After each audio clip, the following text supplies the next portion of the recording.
My name is Byron Johnson. I direct the Institute for Studies of Religion.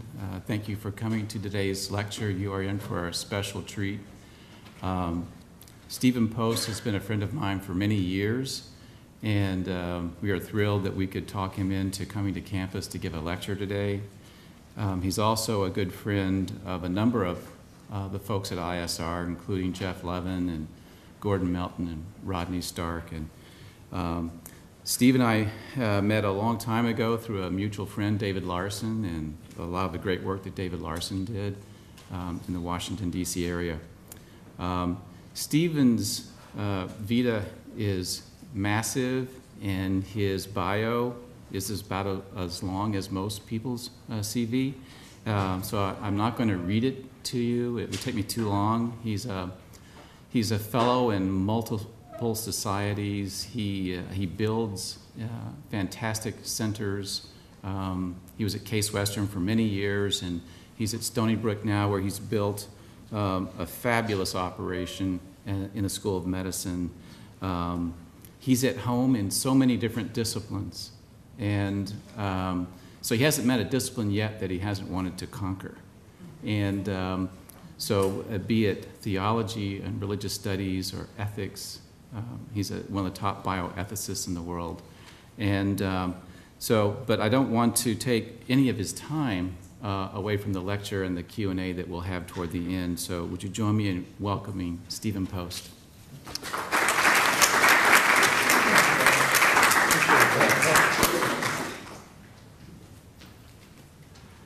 Thank you, Byron. Thank you, everybody here at Baylor, for having me here this afternoon on such a beautiful day.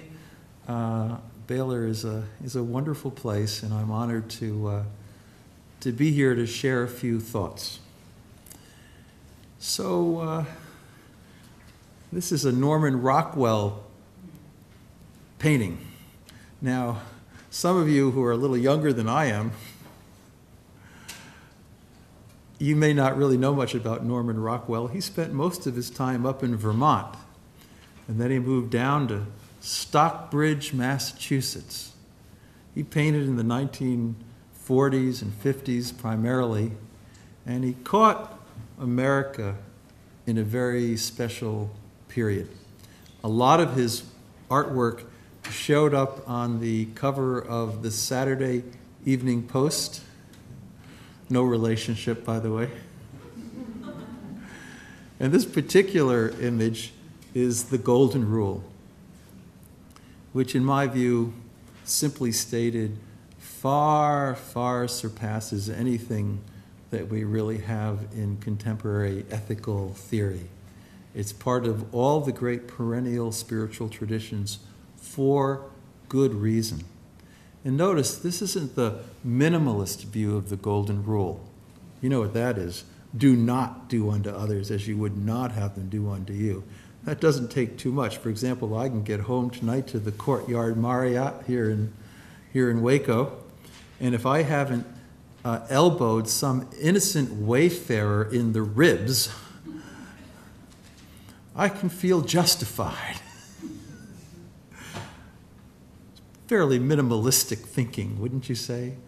But the Golden Rule in its positive, more idealistic, more loving dimensions, do unto others as you would have them do unto you. It requires us to use our moral imaginations, our spirituality, our vision, to ask ourselves, how can I contribute to the lives of the people around me?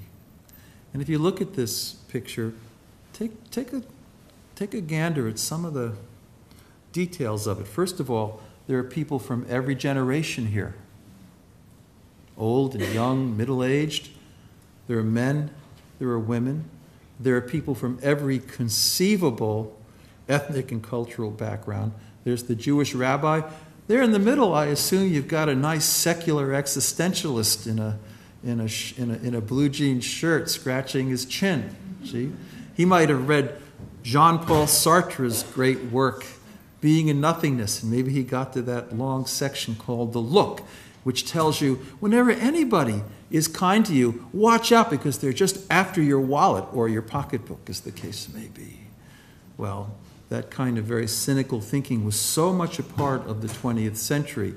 But even he, I'm attributing a little bit, by the way, even he is thinking to himself, what can I do to contribute to the lives of others? So whether people are theological or philosophical, sacred or secular in their dispositions, this rule has a lot of value. Also, look at the facial expressions, because I think all of these individuals have a kind of serenity or tranquility about them. Rockwell painted this very purposefully. Think about some of the images you might know from the great saints of history. There is a sense in which they are at peace. They are loving, but they are also at peace. That's the golden rule.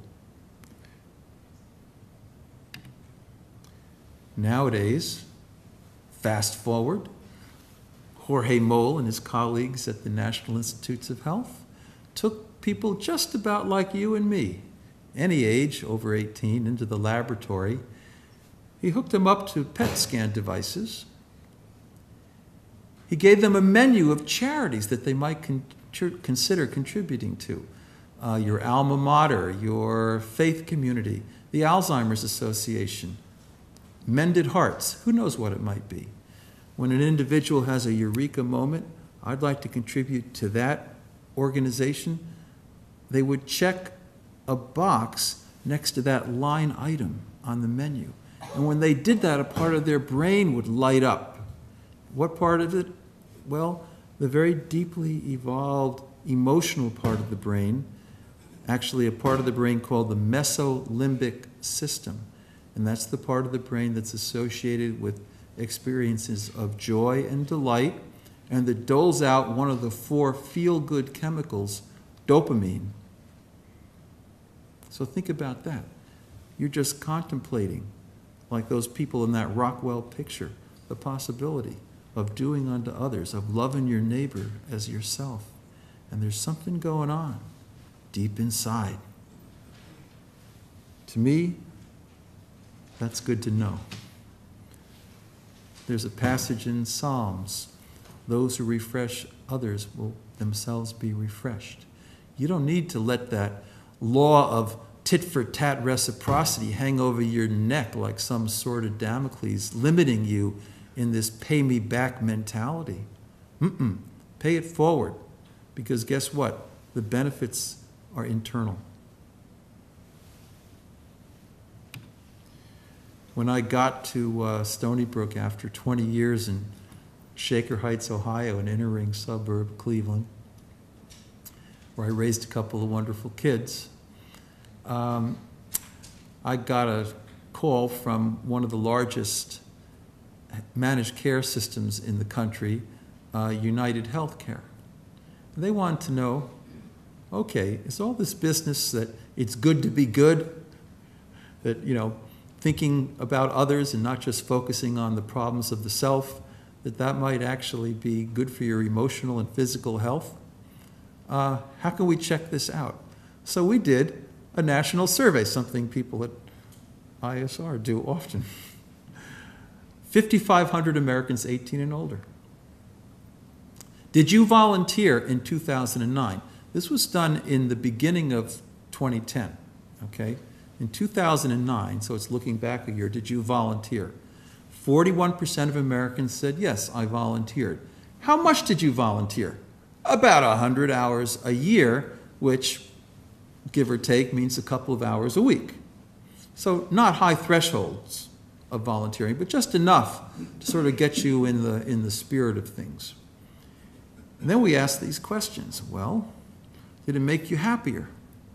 96% of the respondents said, yeah, made me happier. That's pretty good, because in the big international happiness scales that are run out of the University of Lancaster in the UK, the US is slipping down there below number 30. Places like Mozambique are up there at 3 or 4. They don't have a lot, They're not living in what I'll call affluenza, where you seek happiness by going out to the nearest mall to get yet another pair of $200 designer jeans at Abercrombie's. No, I don't say that. What I mean is, you know, we live in a world where anxiety and depression rates for adolescents have gone up tenfold since 1960. When I arrived at Stony Brook in July of 2010, the big headline sequence of stories in the New York Post was about NYU students jumping off the roof of the library, copycat style. Total despair, total emptiness. And look, right, volunteering, just a couple of hours a week, and 96% of people are saying, makes me happier. 68% say make me physically healthier. Now, in medical research, this kind of self-reported information is taken very seriously so long as it's anonymous and people have no reason to bias their answers. This is all done anonymously. What does this mean? If you've ever been spending a whole week eating donuts, you sort of feel a bit listless and devoid of energy for all kinds of metabolic reasons. And then you shift suddenly to an all-protein diet for a couple of days, I guarantee you, you will feel a boost of energy. People are saying that they feel a boost of energy when they involve themselves in this kind of thing. 78% say it helps them with recovery from loss and disappointment. You know, life ain't easy. World's been burning since the world's been turning. We all have peaks and valleys. And here it is. Volunteering helps almost 80% of people recover from loss and disappointment. Less trouble sleeping, reduced anxiety, better friendships. You know, sometimes I ask people, who are your friends? Well, they're the people I party with. That's Aristotle's lowest form of friendship. His highest form of friendship are friends who are the ones who sit with you and they share your values, your faith, your commitments, your spirituality, and you can trust them to keep you on course if you start to veer away from that course, right? Notice 25% of people were volunteering through their workplace. This is actually a business school we're in. So I once got an email from a guy in Vancouver who owns a big mall. He wanted to know if any of this was true. So he went to all of the stores that rented space in his mall, and there were 30 or 40 of them. And he said, okay, give everybody who works for you 2 hours off a week, paid, just to do the most creative thing for others, to love their neighbors in the best way they know how, okay? And do it for 6 weeks. So they did it for 6 weeks. And then they did happiness scales. They found that all the employees were much more joyful. They found life more gratifying. Their depression rates were lower. Business picked up by 13%, maybe because people were more engaged with clients, right? Think about it. Not a bad deal. This is beautiful stuff. If you could take this and create a compound and sell it at your drugstore, I guarantee you, you would be a multi-billionaire overnight. But you don't need a compound. Because guess what?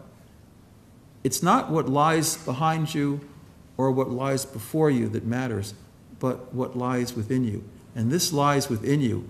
And all you need to, you don't need to go up to the Colorado mountains to Shambhala and meditate for 40 days with advanced Tibetans. All you need to do is reach out and love your neighbor. Not bad. You know, St. Paul said God loves a cheerful giver. And Jesus said 'tis better to give than to receive. Shakespeare got that in The Merchant of Venice. Quality of mercy is twice blessed. Carl Menninger, founder of the Menninger Clinic, one of the great psychiatrists of our time, he said, love cures both those who receive it and those who give it. You've got to start thinking about this. Serenity and oxytocin. Remember that picture, that Rockwell picture, okay? People look pretty serene, pretty placid. Turns out that when you do face-to-face helping, the brain also releases a chemical, a hormone called oxytocin. And oxytocin is uncontroversially associated with feelings, again, of inner tranquility. So these are Stony Brook Stitchers. These are friends of mine. Some of them, a couple of them undesignated will note cancer survivors. Some of them just helping knit pillows and scarves and mittens for people going to the cancer center for treatment. And you look at them, and you see that serenity that I think Rockwell so carefully observed with the eyes of a great artist. So this is real. This is real. This kind of thing is real. First time I'm aware of the idea of loving your neighbor as yourself coming into world literature is in Leviticus 19:18. Love your neighbor as yourself. Well, I've always been intrigued by what comes before it. You shall not take vengeance or bear a grudge against any of your people, but you shall love your neighbor as yourself. There's a wonderful book on your shelf, Byron, by Michael McCullough, Beyond Revenge. And he points out some very interesting studies showing that when the brain gets focused on compassionate and empathic activities, it actually shuts down the neural pathways that are associated with bitterness, hostility, rumination, and all these destructions that we know are so harmful because they keep the adrenal gland turned on in a protracted way year after year sometimes, and they actually cause heart disease because metabolites convert into fatty acids. This kind of emotional state is also associated with hippocampal atrophy as a form of dementia and with slower wound healing. You want to get away from those destructive emotions? Love your neighbor. So Redford Williams was the chairman of the Department of Cardiology at Duke University for a long time, and he had a pretty interesting idea in the 1990s. Now, some of you in this room, have you ever heard of the MMPI? Yeah, some of you. Okay, yeah. The Minnesota Multiphasic Personality Inventory. And it's been around actually since the late 30s. It's got a long history. So it's like 300, 350 questions. I actually took it once because I was doing some clinical pastoral care education. So you take all this battery of questions, and then you sit down with a mentor who kind of tells you, well, Post, you got some strengths here, but here's a few areas where you might be careful. So what Williams did was he selected 27 questions from the MMPI that he associated with hostility. Again, unforgiving, uncaring, ruminating, dredging up old resentments, quick-tempered, prone to expletives, et cetera, et cetera. You can Google this. There's probably about 1 million references to the hostility scale. And he said, okay, let's look at some retrospective data. Turns out, so he looks at people who are 25 years of age, and it's 1950. And then he says, okay, what about their death rates, their mortality rates, by 1975 when they're now 50 years of age? So they're still relatively young adults in a sense. Okay, the high quartile hostiles had a mortality rate of 20%. 1 out of 5 of them were dead. Deader than doornails, primarily of what? Of heart disease. They had a few other issues too, but that was the main issue. And again, that's because under these stressful emotions, the adrenal enlarges, it's pumping out cortisol, and it's destroying your vasculature over time. It's like acid on metal. What about the low hostiles, the low quartile hostiles? 2% mortality rate. So this actually changed American cardiology, and it's been very well duplicated with different methodologies that sort of converge on the same point. When I was a boy growing up, people said, you're going to be susceptible to heart disease because you're multitasking all the time, which I was, and you're also trying to get from point A to point B in a hurry. The New York strut. And then as they said, well, and also, you want to be careful of, hostile, temperamental kinds of moments and all that. It's okay. So now no one says that. Now here's the issue. If after this presentation you get in your cars, how many of you have cars? Okay. And if the person on, is it Washington Avenue? Yeah? If the person in front of you has the audacity to slow down at a yellow light, and you fall full-chested on your horn and yell out an expletive, then you've got a problem. Okay? So this stuff is real. And when Leviticus tells us, you shall not take vengeance or bear a grudge, but love your neighbors yourself. It's great for your neighbors. It's even better for you. What about kids? Little picture of my son Andrew about 8 or 9 years ago in Shaker Heights, graduating from his grade school. Paul Bloom of the Yale Child Studies Center has just published this book, already a bestseller, Just Babies. Interesting stuff. He's the guy who's been doing all these studies with puppets. You've been reading about them.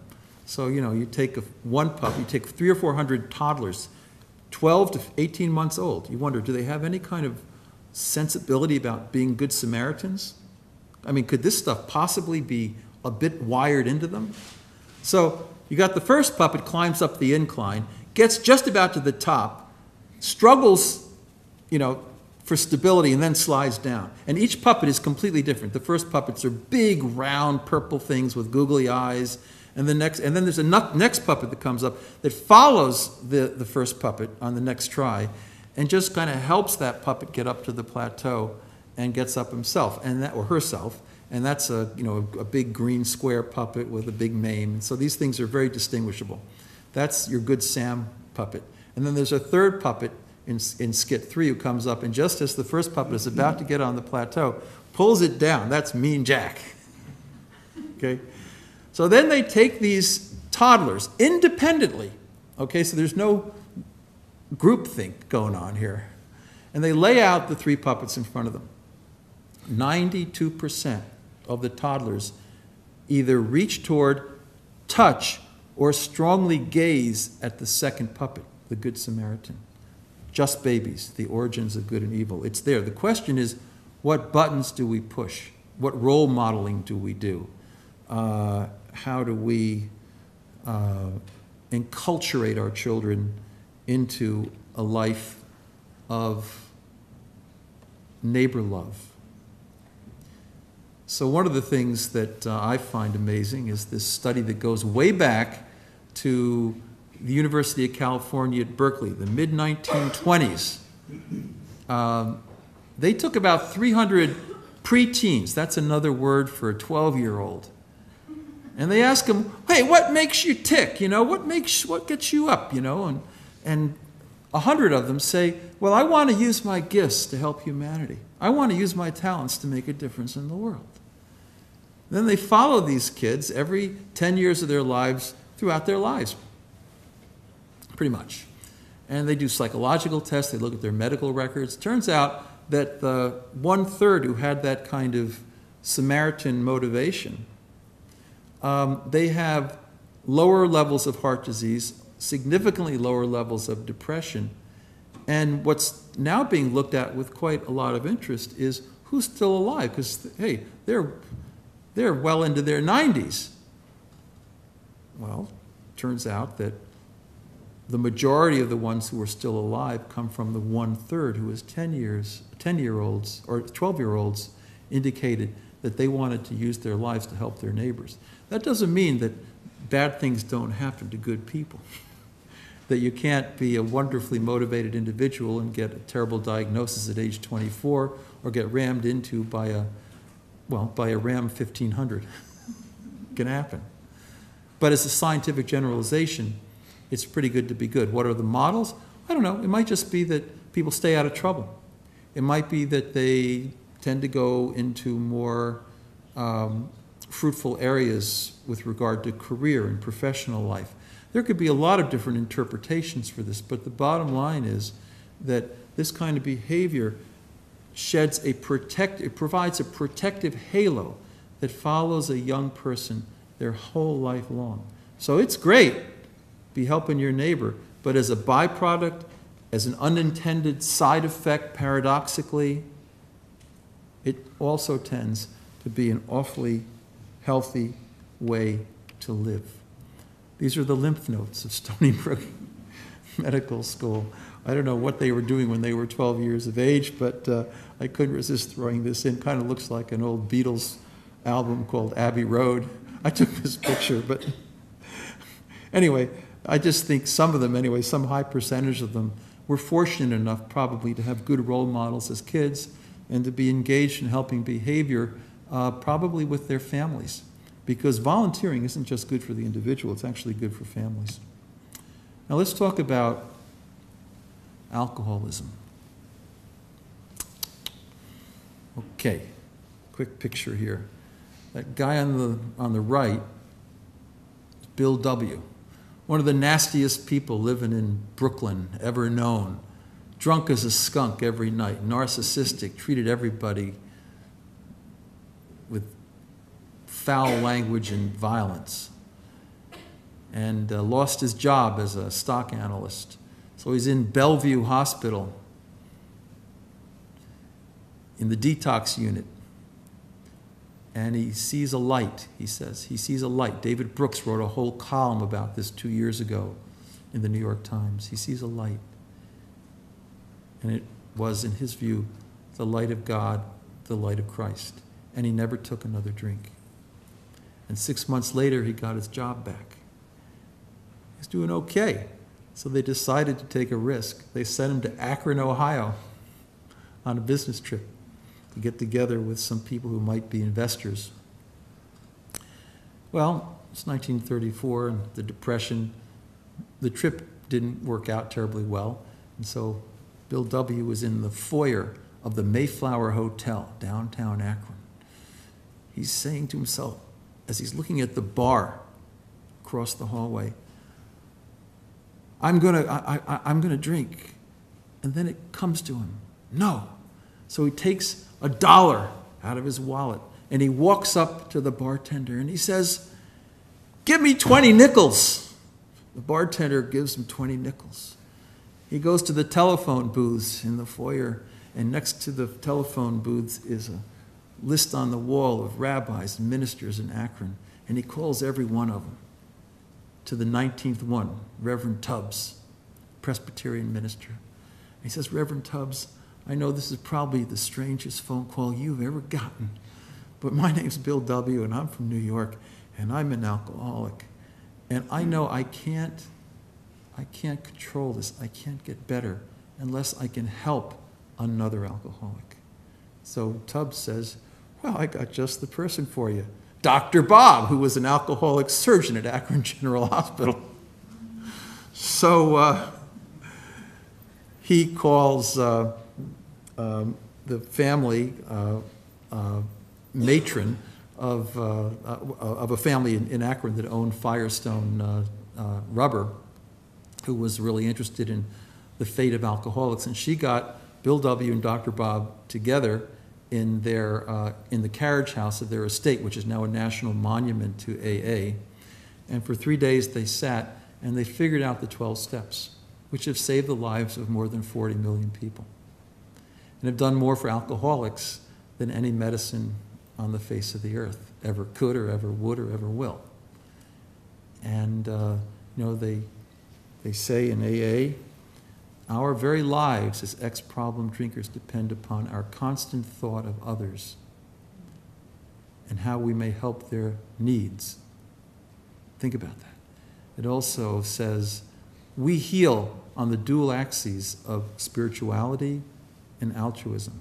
There's something about getting into that modality of the love of God and of neighbor as self, that triadic love that seems to work in the 12-step programs. So one of my colleagues, Maria Pagano, who's now working actually with Byron Johnson on some projects of great importance, in my opinion, she wanted to know how much does helping others contribute to recovery.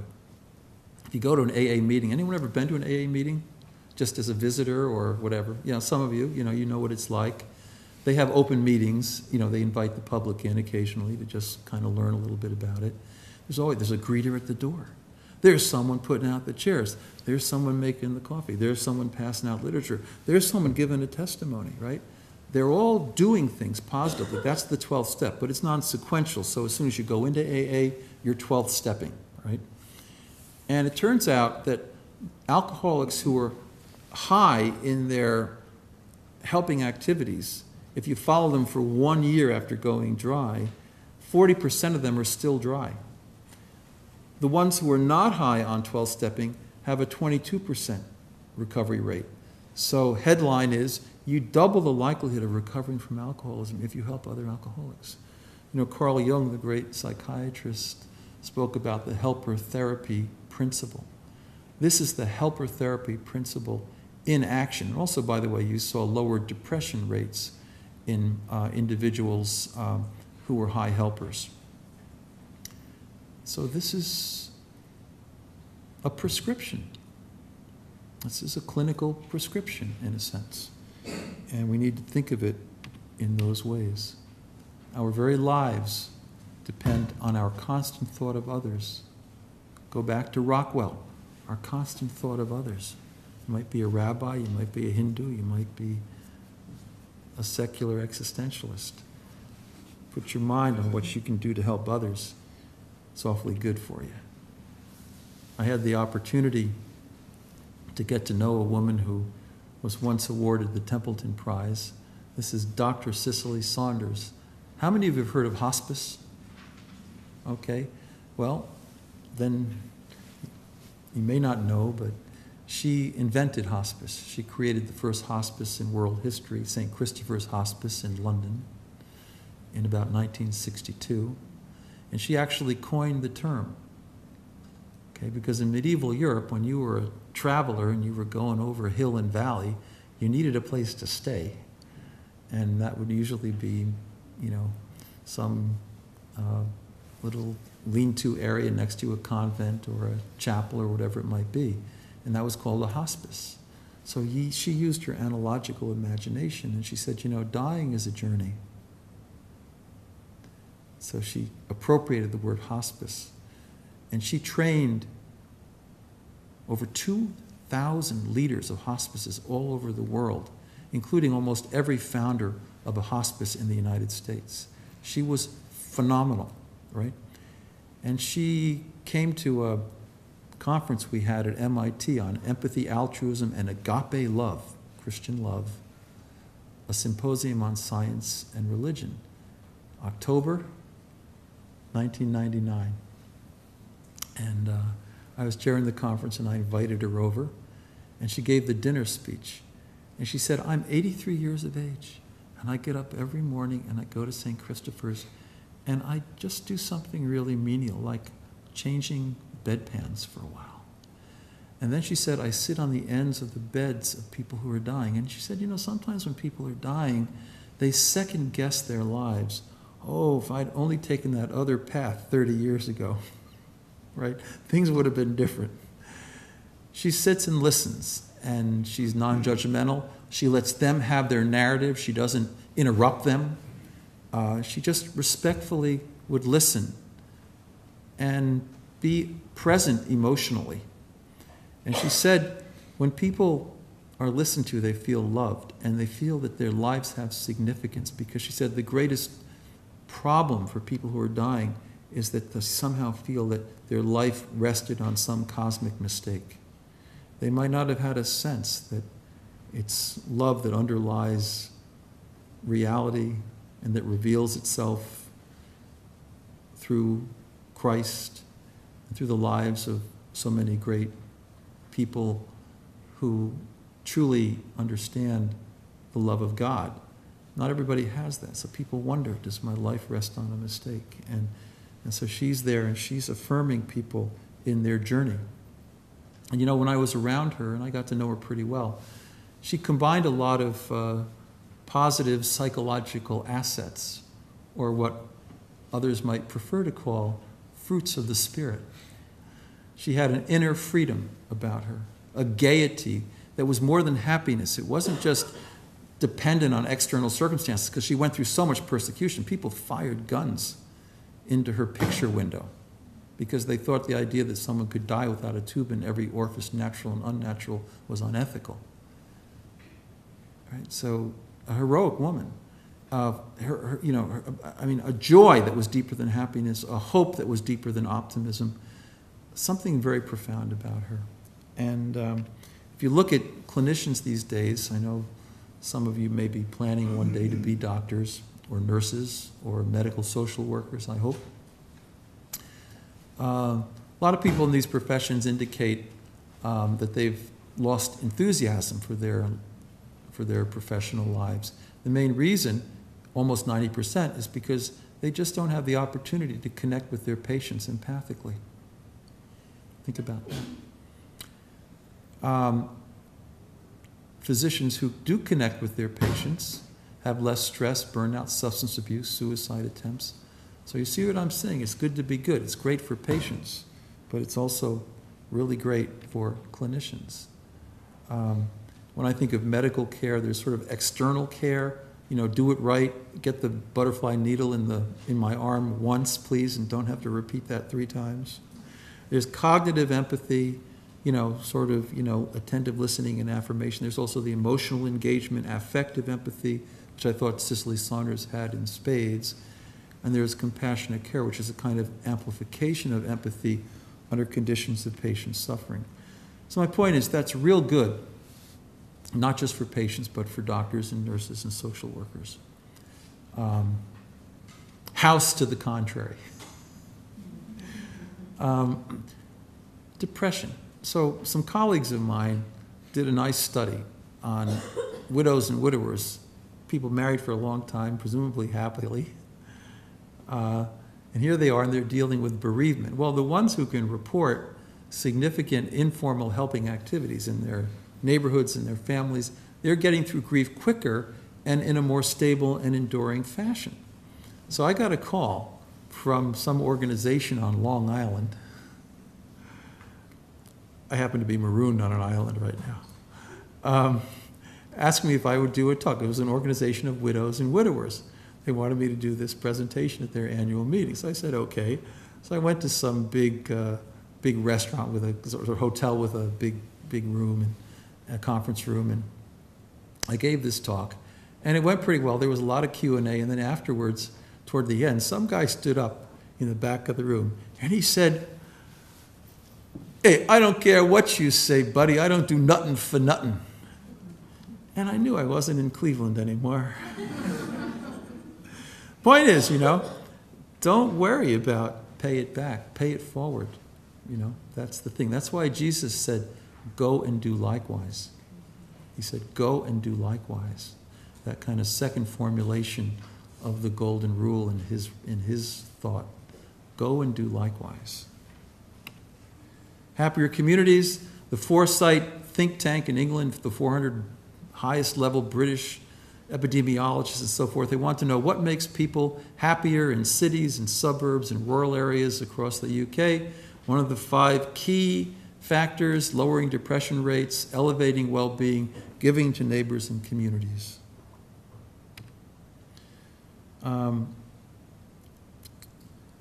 the same theme of mental health and wellness, this is a picture of Hopewell. It's a therapeutic farm in Mesopotamia, Ohio, near the Pennsylvania border. That's not the old Mesopotamia, okay? Although I will tell you that in 592 BC, King Nebuchadnezzar of Mesopotamia invaded the Syrians, right? Something like that. Anyway, this is Mesopotamia, Ohio, and Hopewell is a 300-acre farm. And people are referred there from the Menninger Clinic in Houston, from McLean Hospital in Boston, from all over the country. And what do? They, first of all, it's spiritually based. They have clinical pastoral care. They address deep probing issues with folks, including folks with significant schizophrenia: trust, meaning, purpose in life, forgiveness, gratitude, fundamental notions that make a life successful.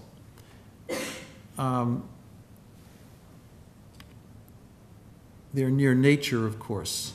They do a whole lot of farming.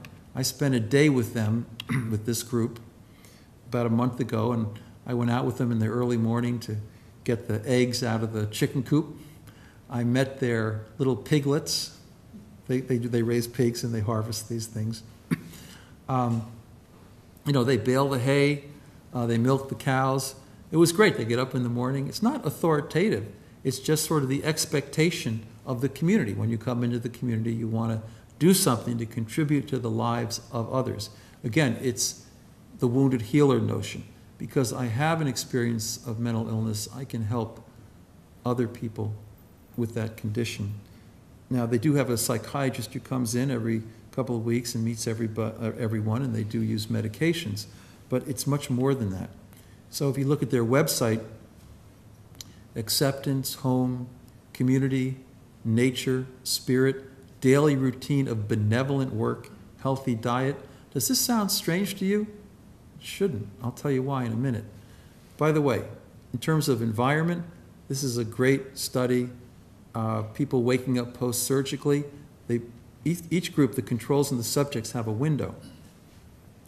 The controls wake up to a window with nothing behind it but a brick wall, kind of not so great. And the controls have a beautiful view of trees. Well, the subjects, the ones who have the view of the trees, had shorter hospital stays, implying less stress and faster wound healing, high cortisol rates, slow wound healing by about 20%, if anybody needs to know that.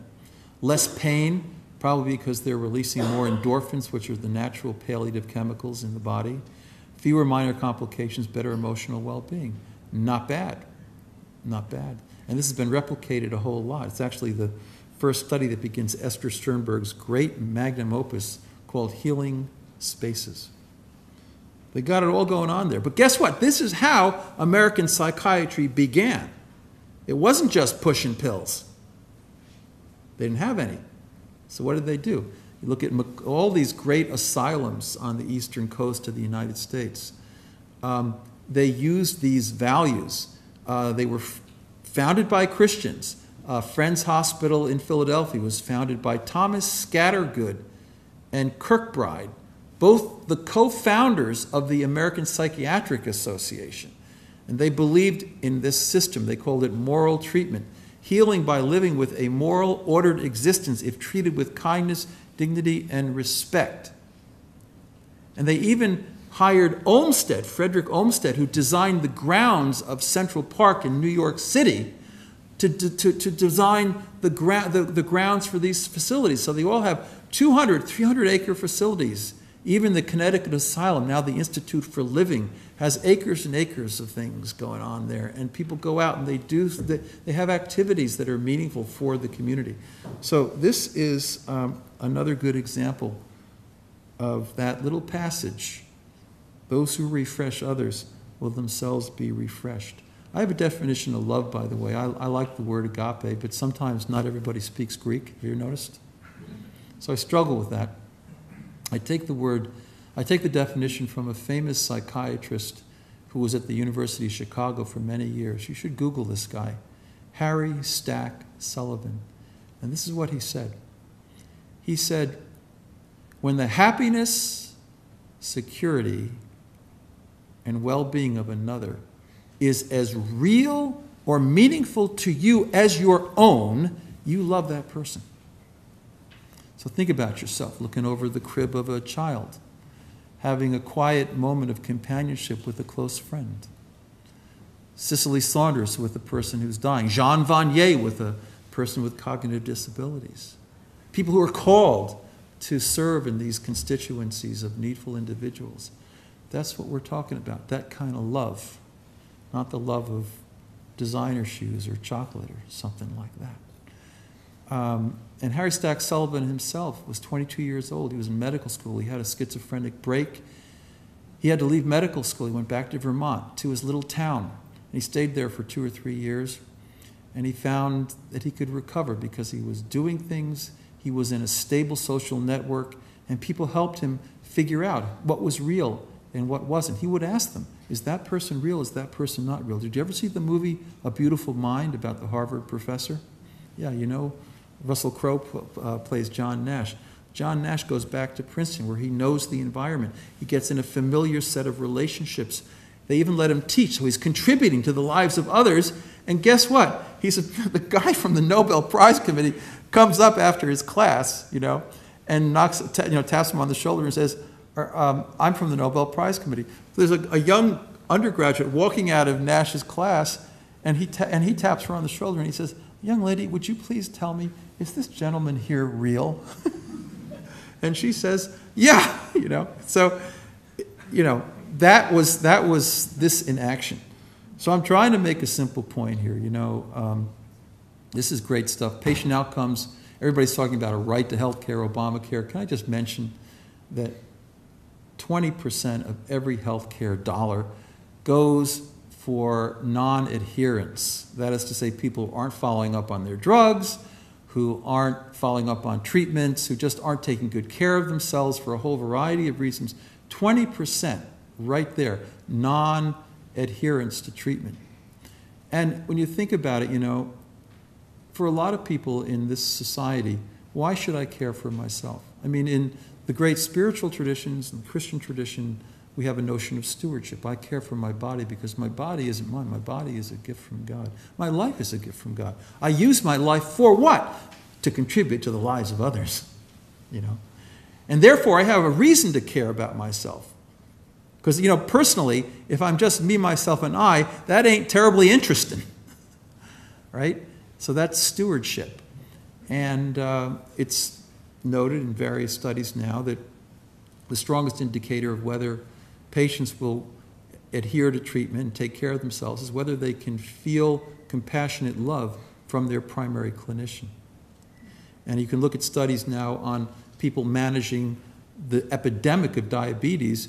You get much better LDL cholesterol control and glucose control when patients can say that their doctors are empathic. E. E. Cummings, great Christian poet, said, "We do not believe in ourselves until someone reveals that something deep inside us is valuable, worth listening to, worthy of our trust, sacred to our touch." I would call that unconditional love. I would call that agape. Immune strength. Paul McClelland, Harvard, the Mother Teresa effect. He takes undergraduates. He has the subjects watch mothers of Mother Teresa in Calcutta, films of Mother Teresa. The controls, just watch something emotionally neutral, like potato peeling. I say that I have to reveal that I'm half Irish, and my grandparents had a potato farm, and I used to hear a lot of Irish humor at the table. So just to thrill you with a little mirth, what's the Irish definition of hospitality? You make someone feel perfectly at home while you'd be wishing they were. No, just kidding. Just kidding. I can say that and be politically correct because I'm half Irish. But anyway, the ones who were watching Mother Teresa, salivary gamma globulin, a good measure of immune strength, up significantly. Then McClellan split that subject group into two. He had half of the people just meditate or contemplate helping others, and their gamma globulin levels stayed high, whereas those who didn't go through that internal exercise, he called it dwelling on love, went back down to baseline. And you can Google this, Mother Teresa effect, guarantee you'll find tens and hundreds of thousands of references to it. Okay? We're just about over here. Now look, some of you think that when you retire, to be happy, here's what you're thinking. I'm going to Sun City so I can get up at noon and have my first martini. Forget about it. Because we now have studies at 7 or 8 great universities, Brown, Stanford, Michigan, you name it, and it shows following older adults from, say, age 65 to 80 or 70 to 85 or whatever it might be, that after you factor out all of the health baseline considerations and confounders, the ones who can report that they are volunteering, formally or involuntarily or informally involved in helping activities, they're living longer, they're having lower depression rates. How much longer? 2 years. 2 years, right? And if you go to assisted living centers now all around the United States, you don't find this medical model like the nursing home thing where people are just passively lying in their bed waiting for somebody to bring them meals on wheels. No, You have whole wings of good assisted living programs which are devoted to community volunteerism. Older folks excited about printing shirts for the next walkathon, right? That's what's going on. In California, in the Bay Area, geriatricians are prescribing volunteering to geriatric patients. Again, consistent with their physical strength and their interests. It's important that they do things that they feel motivated about, that they work from strengths. They don't just think they're spinning their wheels. And that they have an opportunity to reconvene and kind of share and form relationships around helping activities. So that Sun City business, forget about it. Now, this is a guy who never went to Sun City to retire because he was too much of a giver. That guy on the left is Sir John Templeton, and the one on his right is his brother Harvey. Sir John Templeton said, "Who are the happiest people you've ever met? Let us write down the names of 10 persons who continually bubble over with happiness, and we will probably find that most are men and women who radiate love for everyone." So that's a little picture of me and Sir John a while ago, admittedly. I was sitting in my office in the medical school at Case Western Reserve University in June of 2001. I got a fax from Sir John, who lived down in Nassau. He was a great investor, one of the greatest investors of his generation, and he decided that he was going to take all that money and start a foundation to study great human spiritual assets: forgiveness, kindness, generosity, agape love. So I got this fax from him. He didn't email. He wasn't into emailing. He was 88 at the time, and he thought the fax was the single greatest machine ever invented. So I got this fax from Sir John. "Stephen, we should start an institute that doesn't study human deficit and disease, but really that studies the greatest human spiritual assets." So I faxed back to him, "Sir John, what should we call it? It's a great idea."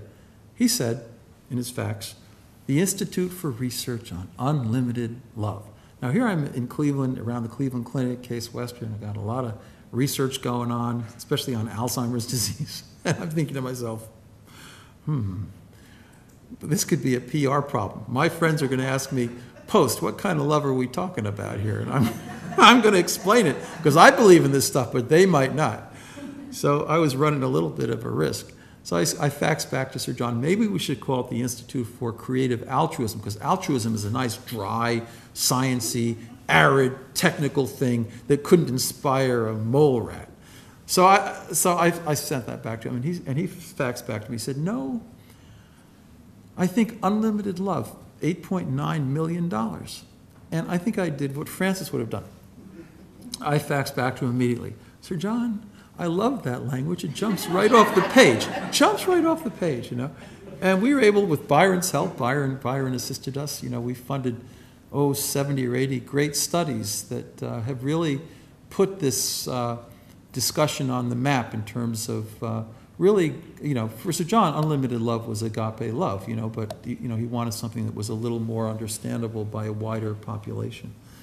But made a lot of impact and did national surveys on people's experience of divine love and how it enhanced their capacity to love their neighbor.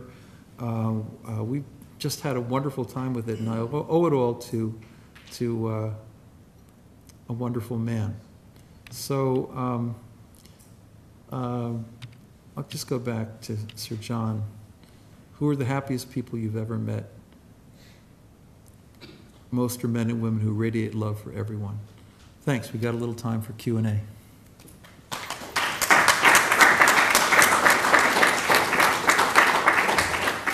Comments? Yes, ma'am. Shout it out.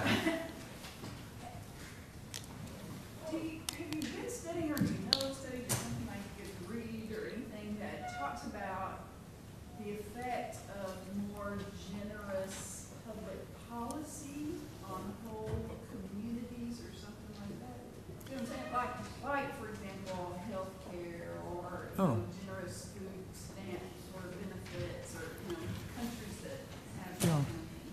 Well, yeah, it's interesting. You know, I mean, you know, public policy is significant. Actually, in the international happiness scales, I will say that the Scandinavian countries come out pretty high. And I know that they do have an awful lot of social policy that supports the most vulnerable amongst them. And when they respond in some greater depth, they tend to say that they do find gratification in living in a society that shows that kind of equal regard. But I do think that more broadly, what we're seeing is that when people have real communities, when they have as individuals opportunities to be engaged in helping others, that's really the key. So, even look at the architecture in our world today. I go to a very Victorian place sometimes in the summer called the Chautauqua Institute up in upstate New York. It's all Victorian design. You've got big porches, you've got wonderful pathways between houses, and everybody's engaging with one another, helping one another. It's just incredibly neighborly, Nowadays, you look at architecture, and there's no sidewalks, typically, in new developments. There's no porches. You sort of go in there with your car. It's like a place to put your car pod, And then, of course, everybody's behind their devices. DSM-5, by the way, the Diagnostic and Statistical Manual of the American Psychiatric Association, just coming out, will have a long section on addiction to video games and how that creates attention deficit disorder, which is then in turn treated with addictive drugs. Talk about a vicious cycle. I think it's mainly about community. I don't think that policy is irrelevant in these regards at all, but it's more about what we do face-to-face for one another on a daily basis that I think makes the difference. Someone else. Okay, who else? Someone else. I know, back in that row. Yes, sir. Yes, sir. Where did you begin learning about or studying or being interested in this? Was it at medical school when you were studying, or was it a recent project of yours? And where do you intend to go with this line of study after finishing the book? Well, thanks. It's more, I guess, more autobiographical, but real briefly, I had the opportunity when I was about 12 years old to go to a Christian high school in Concord, New Hampshire. It was called St. Paul's. It's an Episcopal school, and a school that was really committed to Christian values. And when I was 15, I had a African American Episcopal priest who taught me a course on agape love, looking at especially the African American tradition that came out of Morehouse College in Atlanta. So Martin Luther King, Daddy King, Martin Luther King Jr., Howard Thurman, Benjamin Elijah Mays, all these people, by the way, who were the first ones to go over to India in 1935 and meet Gandhi and bring the idea of nonviolence into the civil rights movement. And by the way, this was the Reverend John Walker.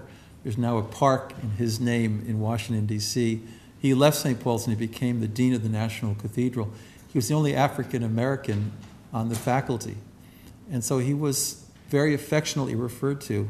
Times changed, and I say this with great reverence because we were so close. And he was also the mentor to John Kerry, who went to St. Paul's about 12 years before I did. But we honorably referred to him, and he would laugh. We called him Johnny Walker Black. I say that with great love, but he was the person. And then, so, as I went on in life, I always tried to stick with this theme, whether I was in college studying biology and altruism and bees, or whatever I was doing, whether I was in, I was studying immunology at Penn for a little while, and thinking about how the body is affected by emotions and how helping others can trigger positive emotions and that kind of thing.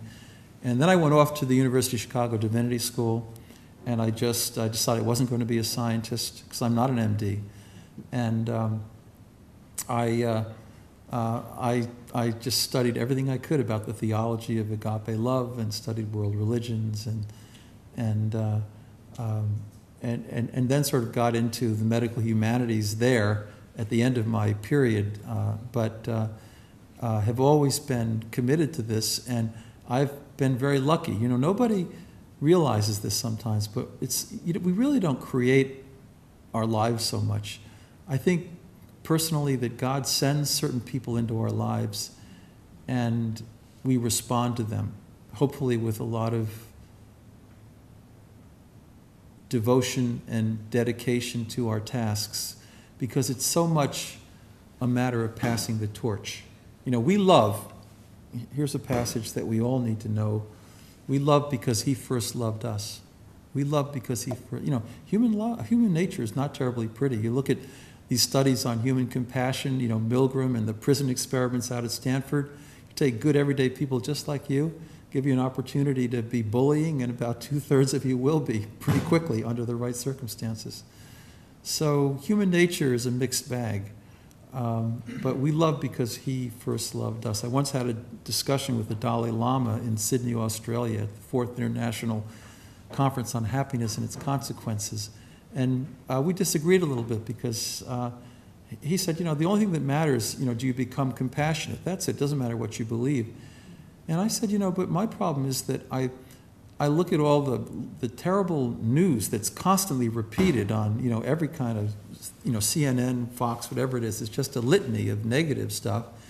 And I say, you know, I don't think sometimes that I could really get up in the morning and think my goal, my mission today is to love my neighbor under God. I don't think I could do that as well if I didn't think that somewhere at the beginning of the universe it was love that set the whole thing in motion. And if I didn't think that it was love, God's love, that was revealed in Christ and in great spiritual figures, and if I didn't think that somehow that love would be fully unveiled at the end of time, I think it makes a difference. I think what you think, what you feel, I think faith makes a difference. So we had that conversation. It was very pleasant. And we're both pretty humorous folks, and so there were some jokes going around. You know, what did the Zen Buddhists say to the hot dog vendor? Do you know that? Make me one with everything, and so forth. You know, but I do think that what we believe makes a difference. So I've just been lucky. I've been the luckiest guy on the face of the earth, and I've met guys like Byron Johnson along the way, and I'm always grateful to him. Join me in thanking Stephen Toes for a great lecture.